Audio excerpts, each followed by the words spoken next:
Senhoras e senhores, muito bom dia. Sejam bem-vindos à segunda etapa do Encontro Nacional do Instituto Rui Barbosa, Região Sul.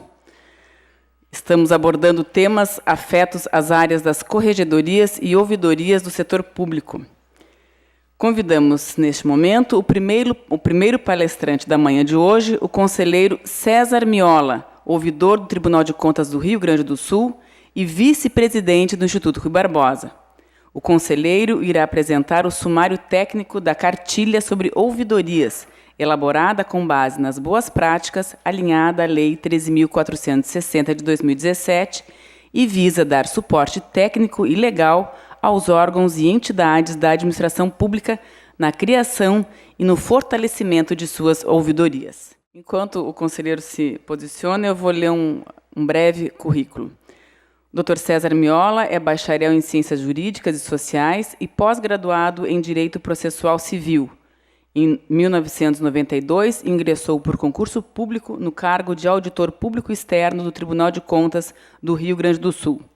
Em 98, também por concurso público, foi investido no cargo de adjunto de procurador do Ministério Público de Contas, ascendendo ao cargo de procurador no ano de 2000. Tendo exercido a função de procurador-geral até abril de 2008. A contar de abril de 2008, passou a ocupar o cargo de conselheiro do Tribunal de Contas do Rio Grande do Sul, na vaga reservada ao representante do órgão ministerial no colegiado, sendo eleito nos anos seguintes para o exercício da vice-presidência e da presidência da instituição. Atualmente é o conselheiro ouvidor do Tribunal de Contas do Rio Grande do Sul e vice-presidente reeleito de Relações Institucionais do Instituto Rui Barbosa. Com a palavra, o conselheiro César Miola. Muito bom dia. Minha saudação inicialmente ao conselheiro Vandal, que aqui representa o Tribunal de Contas do Estado de Santa Catarina, nosso anfitrião. Meus cumprimentos ao conselheiro Sebastião Elvésio, presidente do Instituto Rui Barbosa, colegas conselheiros, conselheira de tribunais de contas que vêm a este querido e nosso vizinho estado de Santa Catarina para este encontro promovido pelo Instituto Rui Barbosa. Quero saudar também as servidoras, os servidores públicos de todo o estado de Santa Catarina, que aqui estão presentes, os colegas do Tribunal de Contas aqui do estado, representantes das instituições de ensino, senhoras e senhores.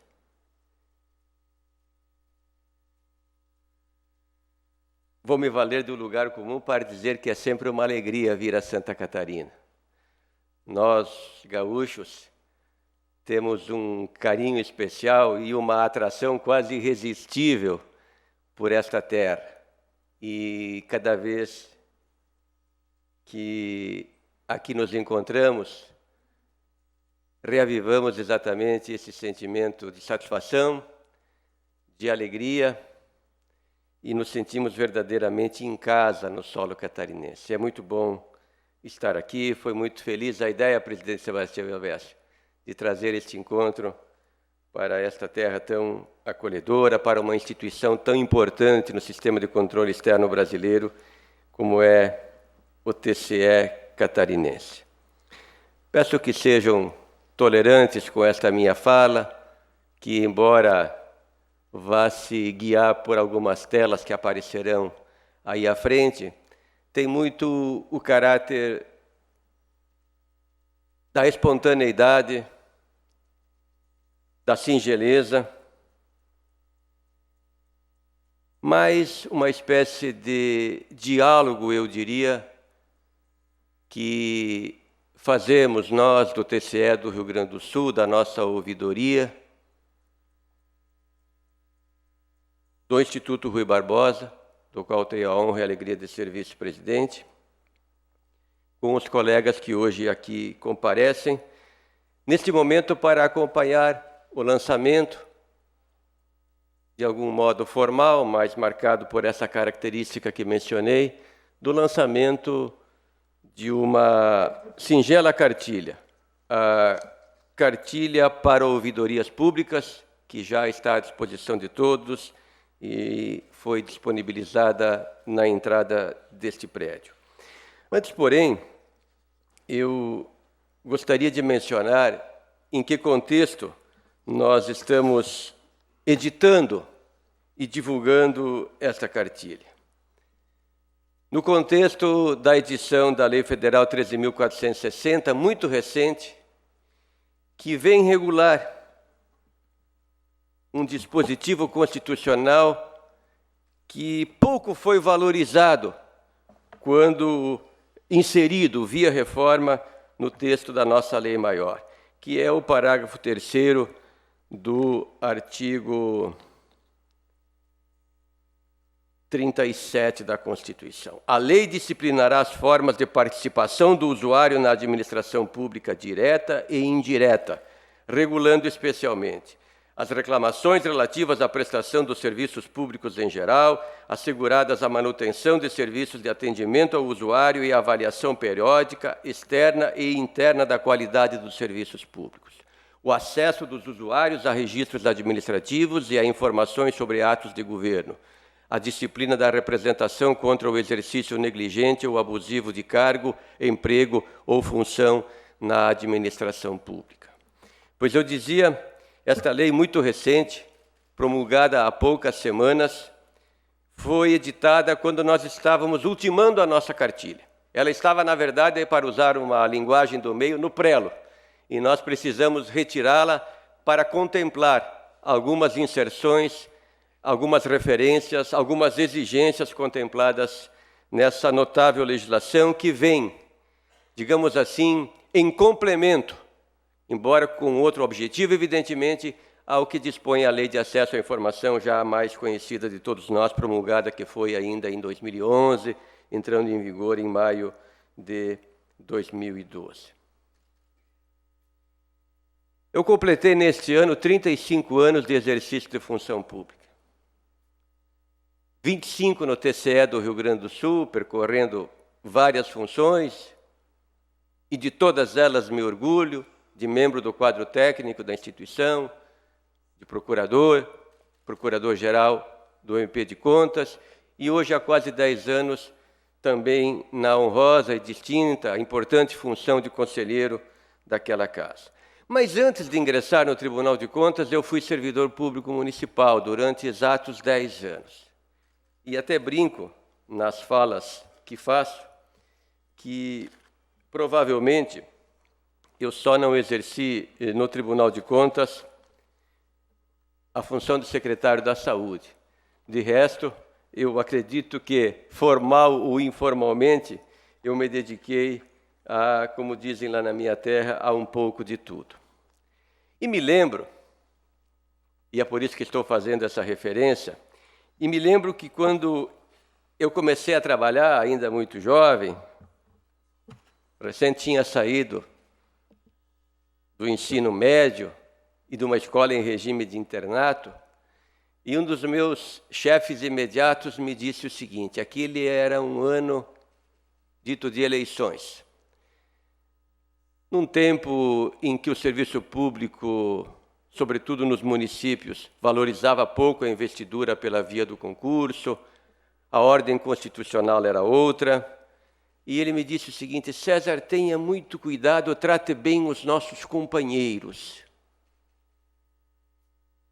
Eu já sabia o que ele queria me dizer com companheiros. Não disse nada, evidentemente, mas fiquei a pensar, e os demais trato como? Se devo tratar bem os companheiros. Eu fui aprendendo ao longo desse tempo, me convencendo e procurando praticar, até para não incidir naquela frase que os espanhóis cunharam, que diz, usted predica, pero no pratica, ou seja, você fala, mas você nem sempre faz, a tratar bem o cidadão, a tratar bem as pessoas, tratar bem no sentido de dar-lhe atenção, de deferir-lhe aquilo que a relação de cidadania demanda no processo de diálogo entre o poder público e a sociedade. Nem sempre, nas nossas instituições, temos as respostas às demandas que nos são submetidas. Noutras, as respostas que podemos dar não são aquelas que o cidadão espera receber. Por vários motivos. Pela incapacidade do ponto de vista operacional, pela falta de competência legal, por não se tratar efetivamente de uma demanda afeta aquela nossa instituição, não importa o motivo, é preciso que se ouça e que se fale. Aliás, conversava hoje de manhã com o conselheiro Arthur Cunha Lima, vindo aqui para o encontro, e me perguntava a ele, na sua sabedoria, na sua experiência, e o nosso Brasil, e o nosso país? E ambos dissemos a mesma coisa, que apesar das dificuldades, é preciso continuar acreditando, confiando nas instituições, fortalecendo os seus agentes, as suas estruturas.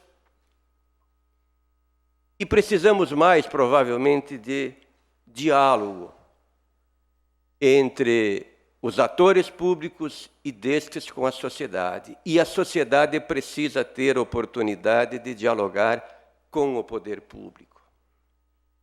E as ouvidorias, porque nós não podemos mais praticar a democracia direta, pelo menos não nos moldes com que foi concebida, embora as ferramentas tecnológicas hoje nos propiciem muitos instrumentos de comunicação entre o Estado e a sociedade, então nós precisamos nos valer dos instrumentos colocados à disposição pelo texto constitucional, pela recente Lei 13.460, e aqui as ouvidorias assumem um papel fundamental, junto com os serviços de informações ao cidadão contemplados na Lei de Acesso à Informação. No meu curso de Direito, lá na Universidade de Passo Fundo, eu tive a aventura de contar com um notável professor de Direito Administrativo. Um homem com sólida formação acadêmica, mas um grande humanista. Um apaixonado pela causa do direito público, advogado, servidor público também, que me estimulou, para além já do meu convívio diário que eu tinha com o tema do direito administrativo no município onde trabalhava, a gostar ainda mais dessa agenda do direito público. Mas naquele tempo se estudava o direito administrativo muito numa concepção que hoje se procura revisitar, a de um direito administrativo tradutor de um poder de império da administração pública em relação à sociedade. O conceito mais moderno que se procura atribuir a esse ramo do direito é de um direito que dialogue com a sociedade, que seja o instrumento da prestação, da garantia dos serviços à população, na exata medida do que dispõe o ordenamento jurídico. Vejam que no nosso direito positivo, na área administrativa, nós temos exemplos fortes dessa concepção de império, Estado, sociedade, naquele conceito, aqueles que manejam a legislação de licitações, o chamado fato do príncipe, lá na relação dos contratos administrativos, para permitir uma incidência unilateral na alteração dos contratos, na imposição de determinadas condições.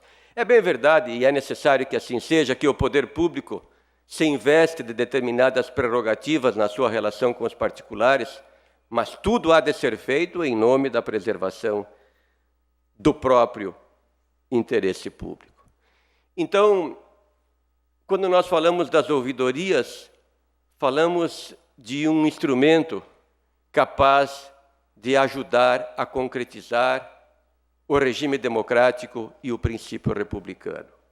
É por isso que as ouvidorias são tão importantes E é por isso que nós, dos tribunais de contas, temos nos dedicado cada vez mais a estruturar e a fortalecer os nossos canais de comunicação via ouvidoria, mas também temos estimulado, como se disse aqui ontem, os entes públicos, e em particular os nossos municípios, a criarem, a estruturarem, a profissionalizarem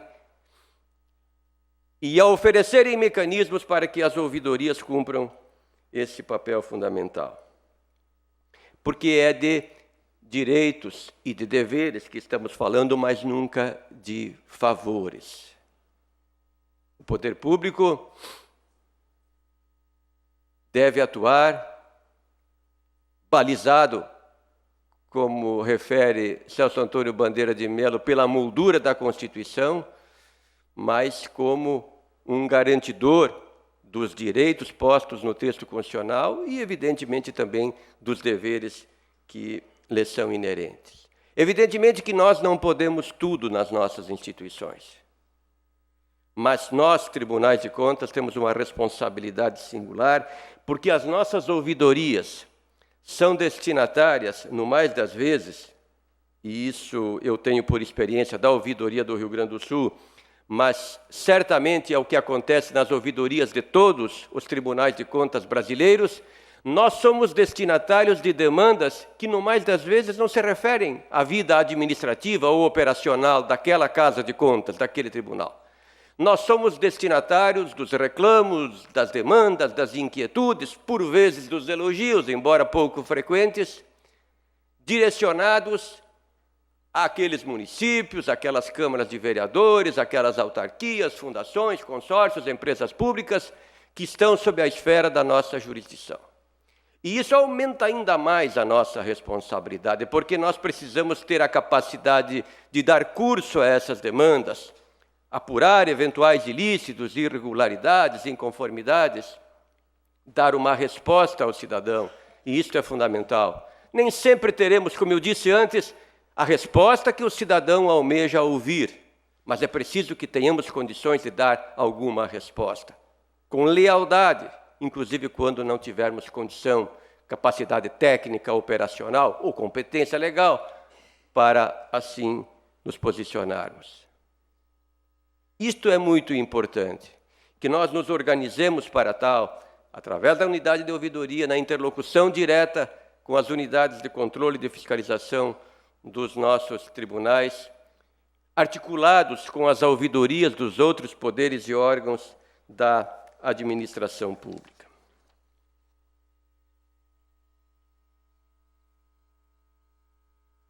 O ministro Carlos Aires Brito, hoje jubilado, um profundo conhecedor do sistema Tribunal de Contas, procurador do MP de Contas do Estado de Sergipe, já disse várias vezes, e eu tive a oportunidade de ouvi-lo, dizer que é preciso que os tribunais de contas sejam tão atentos, tão generosos, se eu não me engano é uma palavra que ele emprega, na sua relação para com a sociedade, assim como a Constituição foi para com eles, tribunais de contas. Há uma palavra muito em voga nestes tempos, que é o empoderamento. Nós fomos muito empoderados pela Constituição de 1988. Costuma-se dizer que o Ministério Público foi muito fortalecido na carta que agora, no próximo ano, completa seu 30º aniversário. É verdade, mas talvez proporcionalmente a instituição que ganhou mais musculatura foram os tribunais de contas.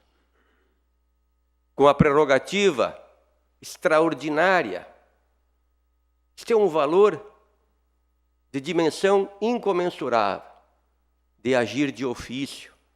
Pode sim ser provocado pelo Poder Legislativo para realizar inspeções, auditorias, apurações específicas, instado também pelo órgão do Ministério Público, pelo controle interno, pelo cidadão, mas ele pode e age normalmente de ofício. E essa possibilidade de agir de ofício lhe dá, ao mesmo tempo, uma grande responsabilidade, mas uma força extraordinária. Acredito eu que nós, nos tribunais de contas, temos exercido com competência e responsabilidade essa parcela de poder que nos foi delegada pelo Constituinte originário. Poder esse, diz a Constituição, lá no artigo 1º, parágrafo único, pertence ao povo. Todos nós, agentes públicos, sejam investidos pelo mandato popular, seja através de uma investidura por concurso público, de uma nomeação para outro cargo nos termos da Constituição, mesmo em comissionamento, todos nós exercemos uma parcela desse poder, cujo titular é o povo. Por isso, a dimensão da responsabilidade, repito, que temos ao manejar esse poder que nos é delegado em prol da construção da República. Eu digo isso para, então, apresentar muito rapidamente a cartilha para ouvidorias públicas, que foi elaborada numa parceria entre o Instituto Rui Barbosa e a ouvidoria do TCE do Rio Grande do Sul. Aliás, antes que eu avance, eu quero aqui agradecer ao presidente Sebastião Elvésio sua atenção e sua parceria em relação a esse projeto. Da presidência do IRB, da instituição Instituto Rui Barbosa, que em todas as iniciativas que propus como vice-presidente de Relações Institucionais, deu condições, deu respaldo, propiciou que nós pudéssemos concretizar esse projeto. Poderia aqui ilustrar, quero fazer um parênteses também por dever de justiça. Há um grande trabalho em curso nesse país, nos tribunais de contas, capitaneado pelo Instituto Rui Barbosa e pela Atricom, que congrega os membros dos tribunais de contas brasileiros, que visa ajudar os tribunais de contas na fiscalização e, portanto, na concretização das metas do Plano Nacional de Educação. Esse é um projeto, eu lhes posso afirmar, que vai trazer uma grande contribuição para a sociedade brasileira, porque vai propiciar aos órgãos de controle externo ferramentas modernas, ágeis, adequadas para, junto aos mais de 5.500 municípios brasileiros, verificar o cumprimento das 20 metas e mais de 200 estratégias previstas no Plano Nacional de Educação, nos planos estaduais, distrital e municipais. Já está em curso esse trabalho no Congresso dos Tribunais de Contas, em novembro, no estado de Goiás. Espero podermos apresentar essa ferramenta aos Tribunais de Contas, entregando em caráter definitivo, em parceria inicialmente com o TCE do Mato Grosso do Sul, hoje com o TCE de Minas Gerais e o próprio TCE do meu estado, ferramentas para já ampliar, porque o trabalho já é feito, evidentemente, pelos nossos Tribunais de Contas, mas numa metodologia que pode ser internalizada por todas as cortes de contas, acompanhando par e passo o atingimento das metas do Plano Nacional de Educação. Eu lhes dou apenas um exemplo, meta 1. Faço aqui esse parênteses porque a educação é importante sempre ser lembrada e destacada. Meta 1. A meta 1 do PNE diz o seguinte: todas as crianças de 4 e 5 anos devem estar matriculadas na pré-escola, ou deveriam, no caso, até 2016. E as de 0 a 3 anos, 50% delas até 2024. Essa meta em relação à creche, estou controlando o meu horário, a organização do evento, não se preocupe que eu, fazendo esse parênteses, não vou exceder o meu tempo. No Plano Nacional de Educação anterior, aprovado em 2001, para vigorar até 2011, a meta já era essa para a creche. 50% das crianças de 0 a 3 anos matriculadas em creche. Nós chegamos a 20% desse universo.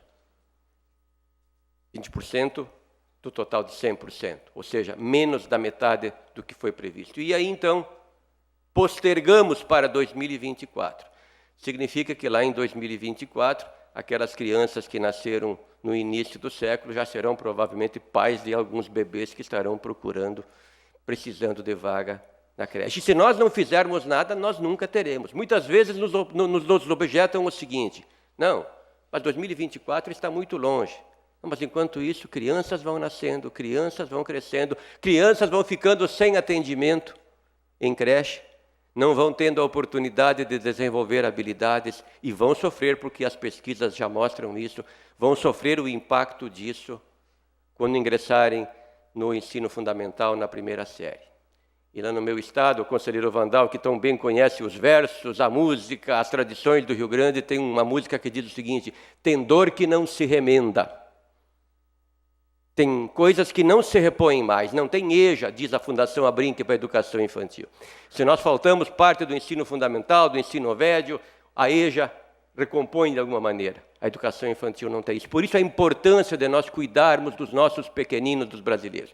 E esses pequeninos que estão fora hoje da creche e da pré-escola são os filhos das famílias mais carentes, das famílias que moram em zonas distantes, onde às vezes até o poder público tem dificuldade de oferecer o serviço. É verdade. Mas é preciso um grande esforço. Então, já encaminhando o fecho desse parênteses, os tribunais de contas vão apresentar uma ferramenta para permitir o acompanhamento dessas inúmeras metas do PNE, num grande esforço para que o Plano Nacional de Educação se concretize. Alguém dirá, mas agora, conselheiro, com tanta dificuldade, com crise fiscal, não é? Com contingenciamento, as universidades indicando que podem não ter condições de fechar o exercício, com limitações de toda ordem, com emenda parlamentar, com refis. Tudo isso são dificuldades, é verdade. Mas é preciso lembrar, o artigo 227 da Constituição, e só ali consta isso, diz que o atendimento à criança, ao jovem e ao adolescente deve ser tratado com absoluta prioridade. Em nenhum outro momento da Constituição nós encontramos essa expressão. Aliás, a educação é a política pública mais mencionada na Constituição brasileira. Nem saúde, assistência social, segurança são tantas vezes referidas quanto é a educação. Porque o Constituinte teve consciência, sabe o que foi, em eleger esse tema como instrumento de promoção, de desenvolvimento, de diminuição das injustiças e das desigualdades. Pois essa nossa cartilha, eu dizia então que a Tricom e o IRB estão à frente desse processo, e o Instituto Rui Barbosa vem dando apoio mais do que institucional, efetivo. Todas as ações do nosso grupo de trabalho têm contado com o apoio, os deslocamentos, as reuniões de trabalho. Semana que vem mesmo estaremos em Brasília, numa reunião no Ministério da Educação para tratar lá com o CIOP e a alimentação e fiscalização dos dados dessa base através do trabalho dos tribunais de contas. Por isso, obrigado, presidente, pela colaboração, pelo apoio. Essa cartilha, era necessário que eu pedisse a tolerância, fiz aqui uma espécie de habeas corpus preventivo quando comecei a falar, porque ela é um produto muito singelo. Olhem com essa perspectiva. Nós quisemos oferecer um produto com uma linguagem muito simples, muito básica, não tem nada de doutrinário nesse produto, é mesmo uma cartilha. Aliás, eu quando fui alfabetizado, tinha lá no meu estado a cartilha do guri. Era assim que se chamava o livro de alfabetização lá na minha região. Então, é nessa perspectiva que eu quero apresentar sinteticamente os principais temas abordados nessa cartilha, cujo foco principal foi não uma cartilha para a atuação dos tribunais de contas, mas para os tribunais de contas estimularem os estados e, sobretudo, os seus municípios, e mais ainda os pequenos municípios, a instalarem as suas ouvidorias, alguns pressupostos básicos, não é? Então, o produto certamente é sujeito a críticas, mas compreendendo que ele foi feito com esse propósito. Então, o trabalho está dividido em alguns títulos, né? Um deles é o regramento interno, que deve estar contido lá no âmbito do respectivo ente público. Qual o público atendido, que evidentemente é o conjunto da sociedade. Nós falamos aqui sobre a Carta de Serviços ao Cidadão. Essa Carta de Serviços ao Cidadão é uma inovação trazida pela Lei 13.460, é uma exigência. A Lei 13.460 ainda não está em vigor.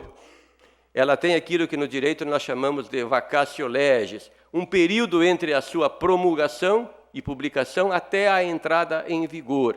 A lei foi sábia, concedeu um prazo escalonado, começando pela União e Estados e dando mais tempo para os municípios, sobretudo aqueles menos populosos. Então, há tempo para que nós nos adequemos, inclusive nos tribunais de contas. Precisamos olhar para essa legislação, porque há algumas inovações aí. Essa é uma lei federal, mas uma lei federal de caráter nacional, portanto, aplicável a todos os entes da federação e não apenas para a União.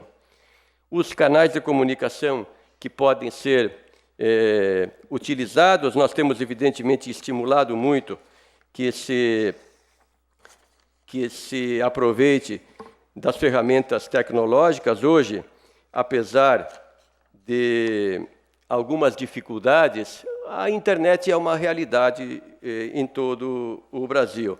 Nós precisamos também facilitar essa comunicação, não criar embaraços, dificuldades que só entravam, às vezes até amedrontam o cidadão. Eu hoje publiquei um artigo no jornal Zero Hora, lá do Estado, que menciona exatamente o lançamento da cartilha, e rememoro uma frase que às vezes a gente encontra ainda em alguns guichês, lembrando ao usuário que está chegando, que ele deve se portar bem, em última análise, porque desacatar, etc. e tal, o servidor público constitui crime. Veja que maneira abrupta, forte, de dialogar com o serviço público. Então, nós temos que, na verdade, viabilizar a participação desse cidadão, desse indivíduo, no diálogo que eu tenho mencionado com o poder público. A forma de proteção das informações, não é para que nós não venhamos a permitir a exposição indevida, gerando inclusive danos eventualmente à imagem das pessoas.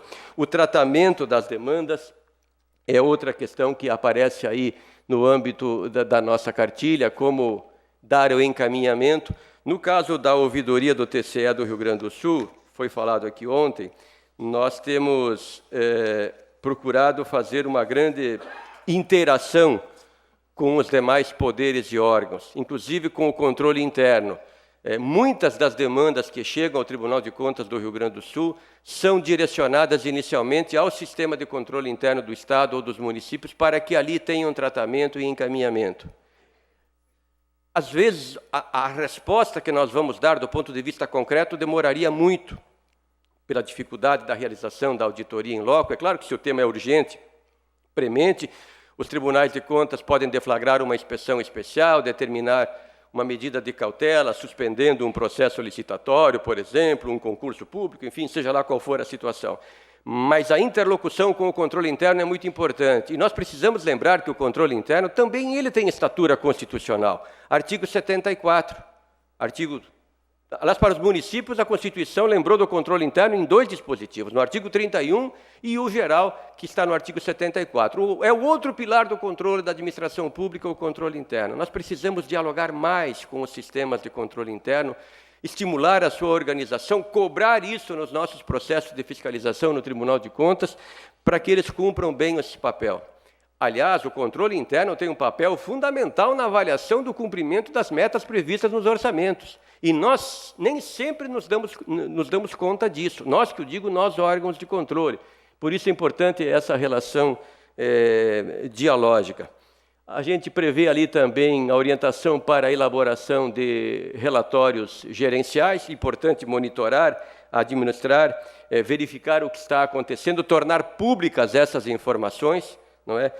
No nosso caso, da nossa ouvidoria, anualmente nós publicamos o relatório geral consolidado, periodicamente relatórios parciais, e a ouvidoria do Rio Grande do Sul, do TCE, ela recebe muitas demandas. Ao longo dos últimos anos, foram cerca de 8.000 em cada exercício. E neste ano nós estamos projetando um crescimento exponencial, cuja causa ainda não foi bem identificada. Deveremos receber cerca de 12.000 demandas na ouvidoria do TCE do Rio Grande do Sul. Também a utilização de sistemas informatizados e essa complementação de informações que está mencionada aí, ela só se viabiliza, ou pelo menos é muito facilitada, com a utilização de sistemas informatizados. No caso lá da nossa experiência, uma inovação que foi colocada recentemente, está aqui o nosso coordenador executivo, o Ayrton Rebay, que é auditor público externo do TCE, nós implantamos uma funcionalidade simples de um lado e que tem resultado em benefício muito efetivo, que é, ao cidadão abrir o campo no sistema informatizado para levar a sua demanda, oferecer a ele a possibilidade dele também se dirigir à ouvidoria do respectivo órgão que é alvo da sua demanda específica. Isso fortalece exatamente esse objetivo de nós melhor estruturarmos as ouvidorias locais. Vinculação da ouvidoria na estrutura organizacional do ente, de acordo com a sua respectiva organização interna. Ainda não é obrigado. O perfil dos servidores que devem atuar, ou seja, há necessidade de nós investirmos em treinamento, em capacitação, para que eles possam bem desempenhar as suas atividades. O serviço de informações ao cidadão, ele inclusive já vem previsto na Lei de Acesso à Informação. Então, o estabelecimento ou de uma interface entre esses canais, ou da sua junção, eventualmente, dependendo da realidade local. O importante é que o cidadão se sinta em condições de estabelecer esse diálogo com o poder público através da realidade local. Eu costumo dizer sempre, quando faço palestras lá no Estado, eu que fui servidor de municípios pequenos do Rio Grande do Sul, eu digo sempre, olha, o município de Sertão, que é onde eu comecei a trabalhar, é um município de 6.000 habitantes. E eu estudava numa cidade próxima, que é Passo Fundo, onde fiz a minha faculdade de Direito, que hoje tem mais de 200.000 habitantes. Eles são distantes 40 quilômetros entre si, mas a sua demanda, a sua necessidade é totalmente diferente. Então, nós não vamos, nós, órgãos de controle, cobrar a mesma estrutura para realidades administrativas diferentes. E isso vale para o controle interno, vale para a Procuradoria, vale para tudo, evidentemente.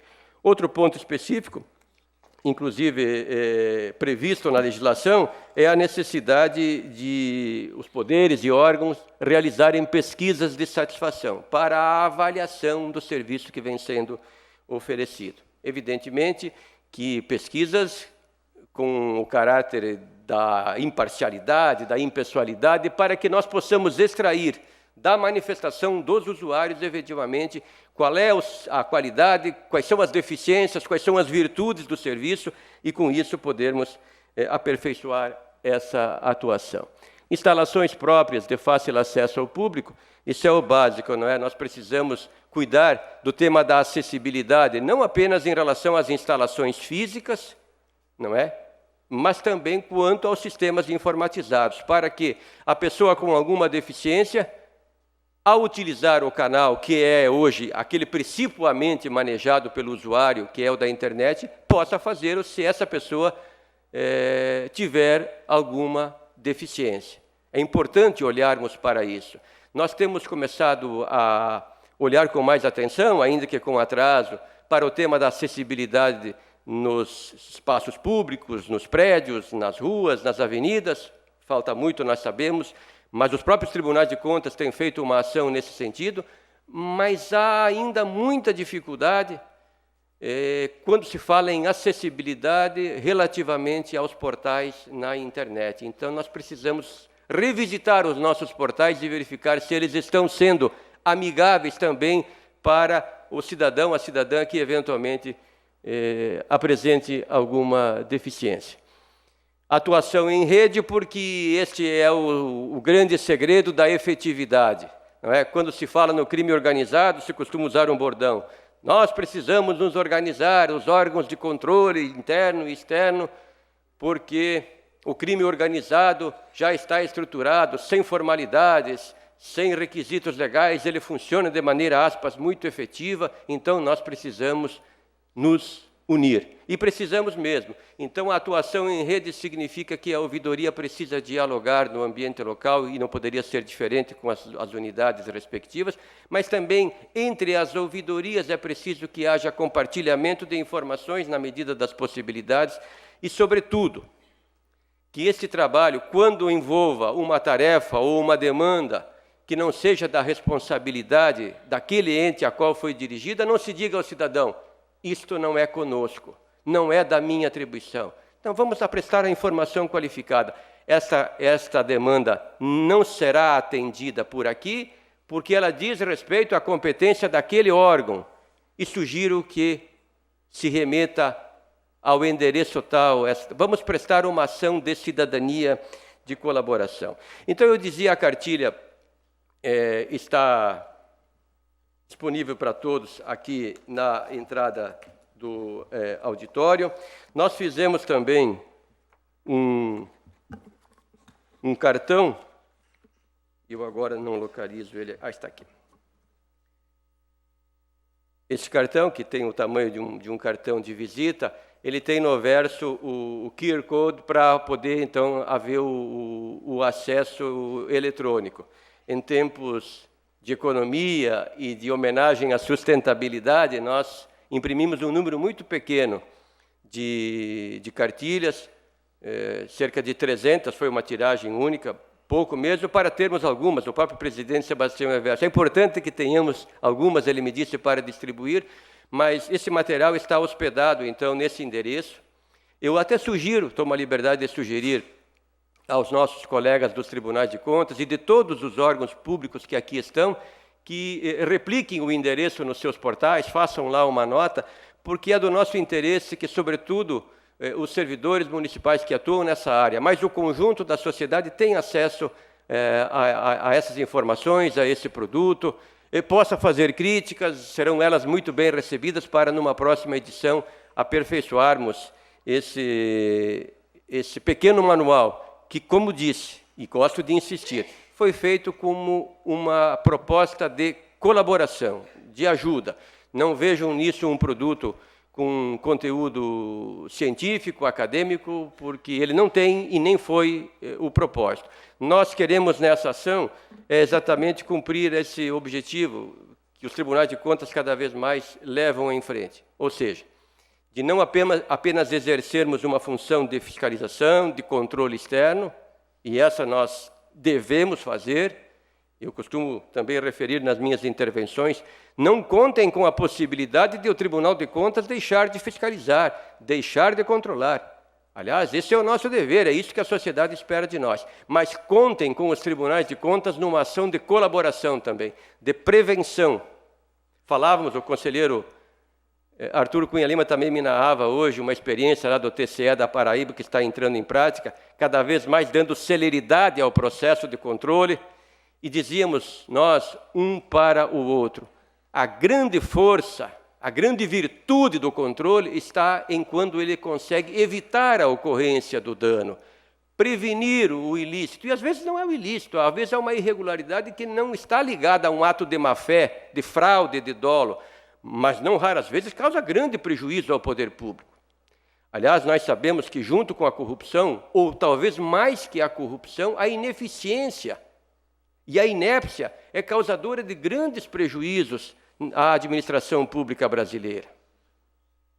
Nós não sabemos quantificar nenhuma nem outra, até porque não se tem contabilidade da corrupção, a não ser lá nas operações estruturadas, parece que havia lá naquela empresa uma planilha de controle da corrupção. Mas, de uma maneira geral, nós não sabemos o tamanho. Há avaliações, há projeções acerca da dimensão dos prejuízos causados pela corrupção. E também em relação a baixa eficiência, ou às vezes até a inépcia do gestor, do técnico, do agente público responsável. Então, a atuação preventiva e colaborativa do Tribunal de Contas, ela é de grande importância. E por isso nós temos mecanismos. A Constituição nos deu essa grande força, como eu disse, essa musculatura, para que nós possamos bem cumprir essa missão. Encerro essa fala, senhor presidente, senhoras e senhores, agradecendo muito pela oportunidade, pela acolhida aqui no estado de Santa Catarina, como disse, onde volto e pretendo voltar sempre com essa mesma alegria, com o mesmo entusiasmo. Quero colocar também a ouvidoria do TCE do Rio Grande do Sul à disposição daqueles interessados. Acho que se eu disser que coloco o Tribunal de Contas do Rio Grande do Sul à disposição, o meu presidente Marco Peixoto não vai me contestar, não é porque ele tem essa mesma leitura de cenário. vamos nos ajudando, vamos compartilhando experiências, as inquietudes que, por vezes, perpassam o nosso dia a dia, mas sempre, e assim encerro mesmo a minha fala, com confiança. Confiança nas pessoas, confiança nos servidores e no serviço público, não é? Que tem um dever extraordinário para com a sociedade em termos de concretização das políticas públicas, confiança nas nossas instituições e, sobretudo, na necessidade de trabalharmos cada vez mais com diligência, com inteligência, com entusiasmo em defesa da democracia e da República. Muito obrigado.